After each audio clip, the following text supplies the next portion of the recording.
주신 말씀은 이사야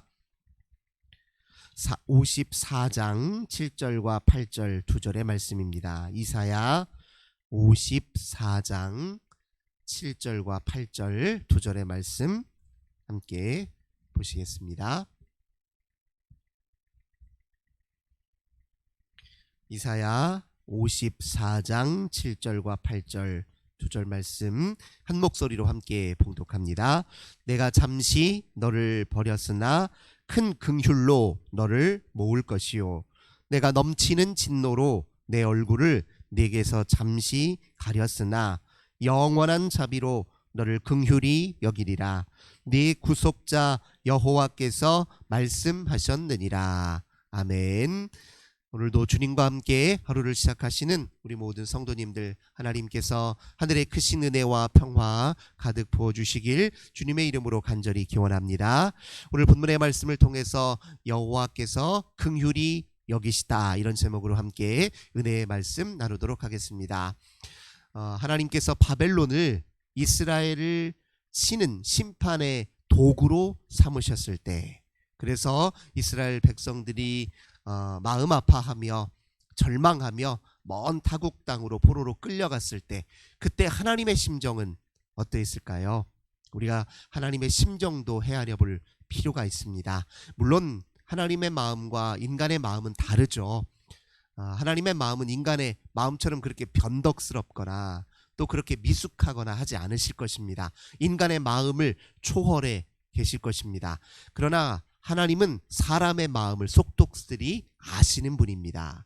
하나님은 사람의 마음의 메커니즘을 누구보다 잘 아시고 또 느끼실 수 있는 분입니다. 또 느끼려고 하시는 분이기도 합니다. 사람의 심정이 어떠하신지 늘 헤아려 보길 원하시는 분입니다. 이제 그 증거가 말씀이 육신이 되어 우리 가운데 오신 예수 그리스도이시죠. 예수 그리스도 사람으로 우리 가운데 오실 만큼 하나님은 사람인 우리에게 관심이 있으시고 사람의 마음과 사람의 삶의 모든 면모를 다 깊이 속속들이 헤아려 알려 하시는 분이십니다. 왜요? 하나님은 사랑이시기 때문에 그렇습니다. 하나님의 본성 중에 본성은 사랑이죠. 그래서 그 사랑 때문에 우리를 향한 그 의지 때문에 사람의 마음을 다 헤아려 아시는데 힘쓰시는 분입니다.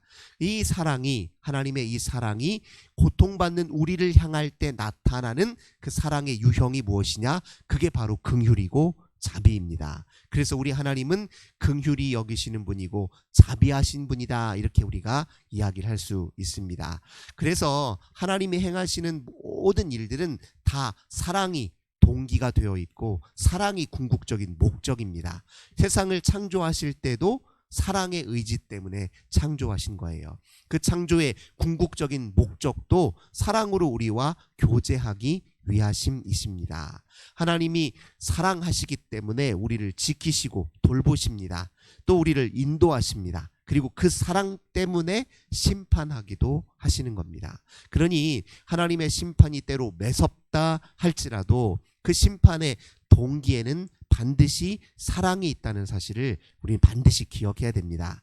우리가 인생에서 직면하는 모든 일들, 특별히 하나님과의 관계 속에서 직면하는 모든 일들은 다 궁극적으로는 좋은 일입니다. 선한 일입니다. 왜요?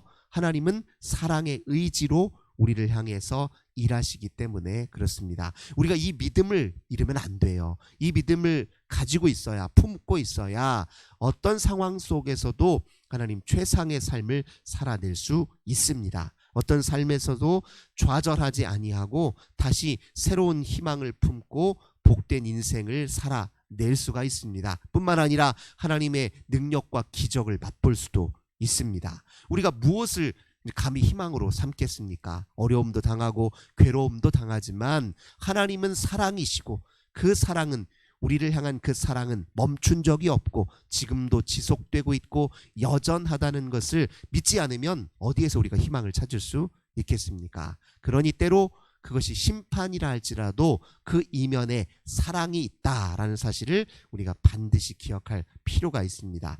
그 사랑 때문에 하나님의 심판은 잠시다 이렇게 이야기합니다. 7절 다시 보십시오. 내가 잠시 너를 버렸으나, 우리가 당하는 것이 당장에는 크고 너무 크고 고통스럽고 괴롭다 할지라도 그건 잠시라는 거예요. 네. 심판은 잠시고 긍휼은 영원하다는 것입니다.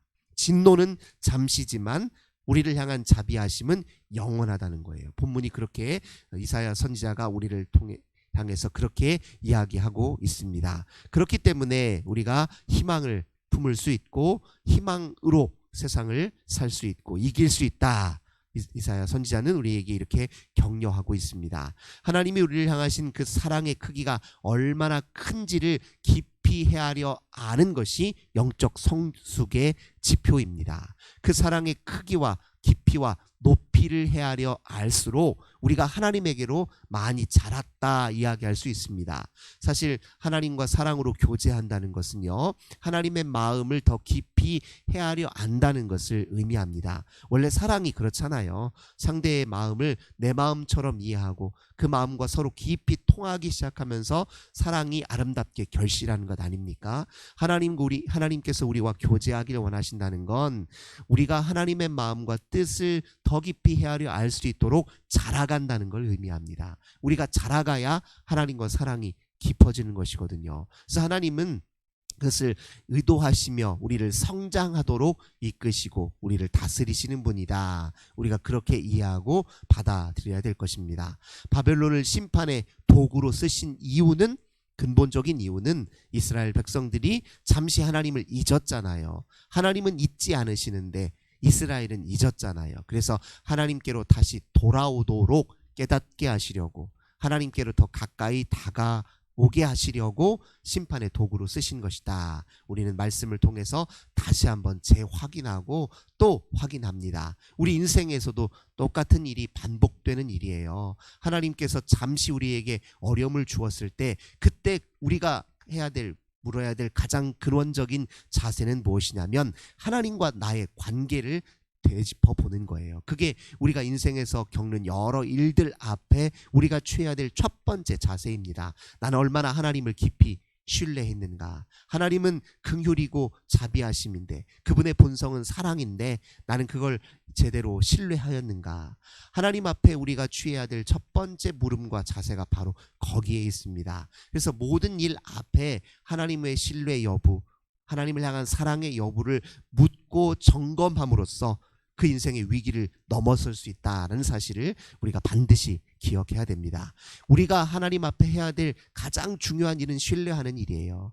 그러면 하나님이 우리를 위해서 일하시기 시작합니다. 그것이 성경의 한결같은 증언이에요. 우리가 우리 인생에서 행할 수 있는 그 일보다 하나님이 우리 인생을 향해 자비와 긍휼을 품고 하시는 그 일이 훨씬 크고 위대합니다. 그걸 인정하는 게 굉장히 중요해요. 우리가 아무리 우리 인생을 향해서 여러 많은 일들을 하고 또 최선을 다하고 땀 흘려 일한다 할지라도 하나님이 우리를 위해 하시는 일에 비하면 아무것도 아니라는 거예요. 하나님이 우리를 위해서 보이지 않는 곳에서 지금도 역사하시고 일하신다는 사실을 믿음으로, 그 신뢰를 다시 회복함으로 우리 인생에서 직면하는 모든 일들을 우리에게 더 이로운 것으로 다 바꿔놓을 수 있다는 것입니다. 그 인생을 살아내기 위해서 오늘도 우리가 말씀에 주목하는 것이고 그 말씀으로 다시 한번 새 힘을 얻는 것입니다. 이 하나님의 사랑이 어떤 방식으로 우리에게 작용하고 있는지, 그 사랑이 우리를 어디로 이끌고 있는지를 또 점검해야 돼요. 하나님 앞에 이렇게 때로 그 고생스러운 일들이 우리에게 직면했을 때 그때 우리에게 미숙한 면이 무엇인지를 또 되돌아봐야 됩니다. 이제 첫 번째는 하나님과의 신뢰관계를 회복해야 되고, 두 번째로는 우리가 하나님 앞에 자라가기 위해서 어떤 면을 성숙하게 해야 되고 어떤 면들을 조금 더 우리가 극복하고 넘어서야 되는지, 우리의 죄된 모습, 우리의 그림자, 우리의 연약한 모습들을 헤아려 알므로 그걸 가지고 하나님 앞에 기도하는 게 중요한 일입니다. 사실 인생의 많은 고난의 상당수는 스스로 자처한 고난일 때가 많잖아요. 우리가 잘못 생각했기 때문에, 잘못된 생각을 반복했기 때문에, 또 잘못된 행동을 반복했기 때문에 스스로 자초하는 경우가 많습니다. 그걸 헤아려 아는 것이 중요해요. 물론 이유 없는 고난이 있을 수 있고, 내가 잘못한 것도 없는데 내가 당하는 고난도 있을 수 있어요. 하지만 대체로 대부분의 고난은, 어려움은 스스로 자초한 것일 수 있습니다. 특별히 반복적으로 우리가 품었던 생각, 그 생각이 잘못된 경우가 굉장히 많아요. 우리는 우리 스스로의 생각을 잘 점검하지 않을 때가 많은데, 참 곰곰이 생각해 보면 엉뚱하고 잘못된 생각들을 반복해서 할 때가 굉장히 많습니다. 부정적으로 생각할 때가 많아요. 비꼬아 생각할 때가 많습니다. 거짓인데, 가짜인데, 진짜도 아닌데 자꾸 집착하고 자꾸 마음속으로 되뇌이는 경우가 굉장히 많아요. 진짜로 우리 마음속에 되뇌이어야 되는 생각은 무엇입니까? 하나님은 사랑이시고 우리를 더 좋은 길로 인도하시는 분이고, 우리 인생을 성장시켜 주시는 분이고, 우리를 보호하시는 분이다. 이렇게 신앙적 고백이 담긴 생각은 아무리 반복해서 지나침이 없어요. 하지만 우리 인생에서 쓸데없는 생각들이 있죠. 내 인생은 왜 이렇게 못났나? 내 인생은 왜 이렇게 꼬였나? 내 인생은 왜 이렇게, 나만 이렇게 내 인생이 괴로운가? 내 인생은 왜 이렇게 저주스러운가? 이거 다 쓸데없는 생각이에요. 다 거짓말이에요. 마음속에서 하는 거짓말이에요. 나는 왜 이렇게 못났는가? 이거 별로 우리 인생에게 도움이 되는 게, 하등에 도움되는 게 하나도 없는 생각이거든요. 왜 이런 생각을 자꾸 반복합니까? 내 인생에서 무엇이 좋은 일이 있는 것인가? 이게 아니죠. 오히려 정반대로 내 인생에 이미 있는 하나님의 은혜는 무엇인가? 나는 무엇으로 오늘 그래도 감사할 수 있을까? 나는 무엇으로 그래도 오늘 내 인생을 하나님 앞에 들여놓고 하나님 이렇게 저를 돌보시니 주의 은혜가 큽니다, 이렇게 고백할 수 있을까? 자꾸 이런 방식으로 우리의 생각을 조정하는 게 중요합니다. 그래서 그것이 우리 인생에서 당한 어려움들이 우리 이면에 작용하고 있는 이런 부정적인 생각을 점검하는 하나의 계기가 되어야 됩니다. 행동도 마찬가지예요. 우리가 하루 종일 하는 모든 행동들의 목록을 한번 보십시오. 무의식적으로 하는 일 많고 습관적으로 하는 일이 많아요. 우리가 마음속으로 진정으로 원하는 일들을 이루기 위한 것이 아니라, 우리 마음속에 품고 있는 가치를 실현하기 위한 일이 아니라, 그것과 이율배반되는 행동을 할 때가 참 많아요. 그 일에 도움이 되는 행동이 아니라 그걸 오히려 방해하는 행동을 나도 모르게 할 때가 많다는 거예요. 그 못된 습관들을 점검하는 일이 필요하다는 거예요. 그러니까 고난과 어려움을 당했을 때 우리가 취해야 될 자세는 오히려 우리 스스로를 방해하는 생각과 못된 행동이 무엇인지를 점검해 보는 것입니다. 그래서 내가 할 수 있는 한 바로잡을 수 있는 건 바로잡고, 내 힘으로 안 될 것 같으면 하나님께 기도함으로 의뢰해야죠. 나를 맡겨야 됩니다. 주님, 제가 이런 면에서 여전히 미숙하네요. 여전히 저는 이런 면에서 자꾸 내 마음이 엉뚱한 길로 가네요. 주님 도와주셔서 저를 지배하고 다스려 주셔서 제가 마음을 활짝 열어 주님을 모십니다. 이렇게 기도하는 것이 우리의 자세 아니겠습니까? 또 그렇게 그걸 촉진하고 더 잘 해내기 위해서 필요한 게 무엇이에요? 그래서 말씀이에요. 말씀을 우리가 반복적으로 읽고 묵상하고 우리 마음을 가까이 하는 것이 우리 면의 모든 죄의 싹수와 그리고 어두운 이면의 그림자, 그리고 못되고 잘못된 방향으로 흘러가고 있는 생각과 행동을 바로잡는 좋은 처방입니다. 그래서 말씀을 자꾸 마음속에 부어주는 일이 굉장히 중요해요. 그것이 우리 마음을 정화시키는 핵심 비결입니다. 그래서 말씀을 부여잡고 내 자신을 비춰보니 이런 면들이 내가 보지 못했던 면들이 발견이 돼요. 그럼 그것 가지고 기도하는 겁니다. 그렇게 기도함으로 나아감으로 하나님과 우리 사랑이 결국 깊어지는 거예요. 그 사랑에 대한 인식이 깊어지기 시작합니다. 그러면 우리에게 일어나는 모든 일들을 하나님 사랑의 시각으로 보기 시작합니다. 그러면은 우리 인생에서 어떤 것도 무가치한 일이 없어져요. 우리는 좋은 일만 일어나길 바라고 좋은 경험만 하길 바라지만 어떤 경험도 다 내게 유익하다는 것을 알게 돼요. 왜냐하면 하나님 사랑의 시각으로 보기 시작하면 그렇다는 거예요. 그래서 가릴 경험이 없어요. 다 저마다의 제 나름의 가치를 가지고 있는 경험일 뿐입니다.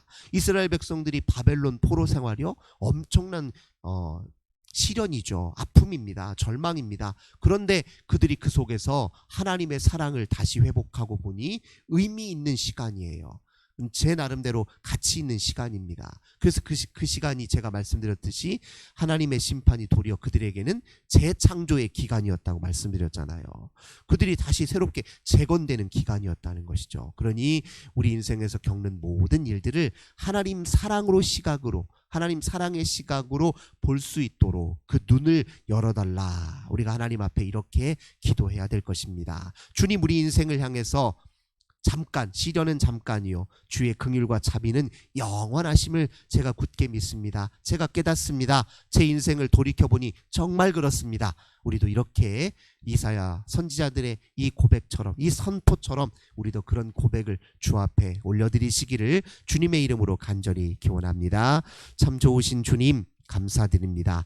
여호와께서 긍휼히 여기시며 우리를 사랑하시며 지금도 여전히 우리를 지키시고 돌보시고 이끄시고 성장케 하시고 때로 우리를 깨닫게 하시려고 심판하기도 하신다는 것 저희들 기억합니다. 하나님 마음에 새깁니다. 저희들 하나님 앞에 늘 우리의 신뢰가 어떠한지, 주님을 우리는 얼마나 사랑하는지, 주 앞에 우리의 미숙한 면은 무엇인지 저희들 깨달아 알도록 하나님 도와주소서. 주의 말씀을 읽을 때에, 들을 때에 하나님 우리 자신을 점검하게 도와주시고, 하나님 우리의 모든 어두운 이면을 가지고 붙들어 매어 하나님 앞에 기도할 수 있도록 도와주소서. 주님이 우리를 지배하여 다스릴 수 있도록 우리 자신을 주께 한없이 내어드리게 하소서. 주님을 신뢰하면 주님이 일하신다는 것, 주님을 믿고 내어 맡기면 주님이 우리를 고치시고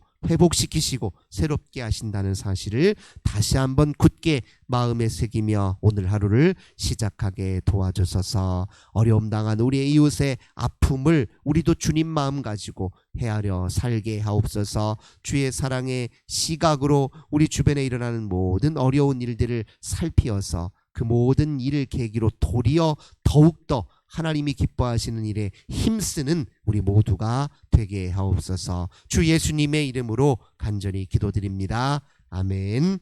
이 시간 환우들을 위해서 특별히 큰 어려움 당한 태풍으로 여러 피해를 입은 우리의 이웃을 위해서 하나님 그들 도우시고 하나님 희망 주셔서 기도하겠습니다. 우리 자녀들 위해서, 교회와 이 민족 위해서 함께 기도합시다. 하나님 감사합니다.